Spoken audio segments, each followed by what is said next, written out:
Johnny Morris has been on the air for more than half a century, the majority of that time in New Mexico. Johnny retires this weekend, so Dan Monahan introduces us to the Johnny Morris you don't meet on the evening news. Just out of his teens, Johnny began broadcasting in Mankato, Minnesota. His first radio news story was local reaction to the death of a president, President Franklin Roosevelt, in early 1945. It has been a while. People say, why are you retiring? Because I'm old. Should have retired 10 years ago. He moved from Mankato to Minneapolis and WLOL. He read news and spun records there for 9 years.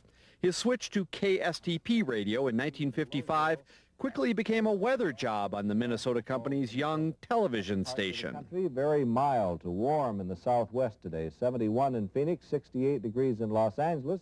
No mention of Albuquerque, no thought at the time of ever living here. Over 16 years, Weatherman Morris became a Minnesota mainstay. In 1971, the company sent him to check out its TV station in the Southwest. Had no expectations of ever moving down here until that free trip was kind of a tease. In a matter of weeks, Johnny left Minnesota's weather behind and began work as a New Mexico newsman at KOB-TV. Hello, everybody. I'm Johnny Morris. In our headlines tonight, 2 women... That's where he spent the first half of the 1970s, but KOB fired him, and Johnny Morris, at 50, retired. Or so he thought. In 1979, KOAT called with a novel proposition, the state's first ever co-anchored newscast. On a midsummer night, Johnny Morris and Mary Lynn Roper shared the anchor desk. After pleading guilty to a charge of voluntary manslaughter. We'll have that story along with Jim Bowden. Through the ensuing 2 decades, styles changed and Johnny's co-anchors changed. What didn't change was the Morris magic. Johnny is retiring with the enviable record of never anchoring anything at KOAT but a #1 rated newscast. I've never been as much a journalist as just a plain anchor. I'd just like to anchor the news. And I'm going to miss that. But, you know, everything ends. It may seem a stretch, but after 55 years, it is still ending too soon. Dan Monahan, Action 7 News. And Johnny has had a number of leading ladies in his life. Tonight he shares his thoughts about those co-anchor ladies, and they tell us what they think about Johnny. Johnny Morris has worked in broadcasting for 55 years, and he's decided it's time to retire. Tonight at 10, he'll anchor his final newscast. But this morning, Dan Monahan shares the stories of the people who sat beside Johnny at this desk over the years.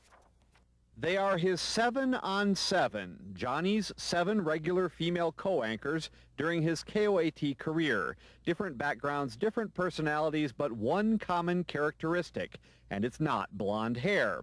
It's a smile and a softened heart at just the mention of Johnny Morris. Fun-loving, lighthearted, young at heart kind of guy. Teresa spent more than 2 years at Johnny's side, but his first co-anchor on New Mexico's first ever co-anchor team was Mary Lynn Roper. She says Johnny's genuine nature rubbed off on her at a time when she was probably thinking of modeling herself after one network anchor or another. It's wonderful for me to sit next to him and say, no, what you really need to be is yourself. Yeah. Being himself, for Johnny, means a unique mix of professionalism and playfulness. I don't think the government controls the snow. You never know. Not yet. Not even that. If I had nerve, I'd ask you. Why don't you? Are you a boxer or a briefs man? What if I said neither? Whoa! And with that... Cindy's a little firecracker. I love Cindy. She's great. She's a terrific person. Ask Johnny about any of his newsmates, and his comment is basically the same. She's great. They have literally shared important parts of their lives. Diane Anderson recalls laboring beside Johnny while going into labor. Which was odd because Johnny's never nervous and he's never serious, but I guess he was actually afraid I was going to have the baby right there. Time for sports. Now, Terry, the last time you and I were sitting at the desk, Diane was here having labor pains, remember? That's right. You know, we're lucky she didn't have that baby right here on the set. What would you have done? We won't actually replace Johnny. We can't. He is one of a kind. I don't know. It's true, you never knew what Johnny was going to say when you got on the air, and I wasn't used to that at all. I'd never anchored with anybody quite like Johnny before. I'll just miss him.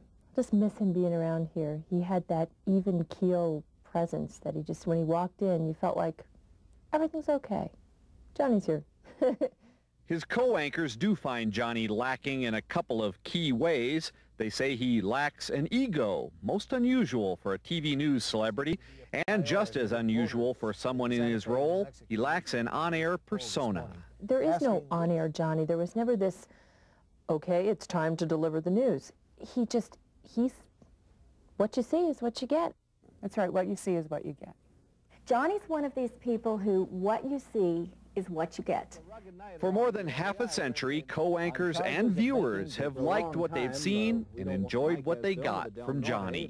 Dan Monahan, Action 7 News. And Johnny wraps it all up tonight at 10 o'clock.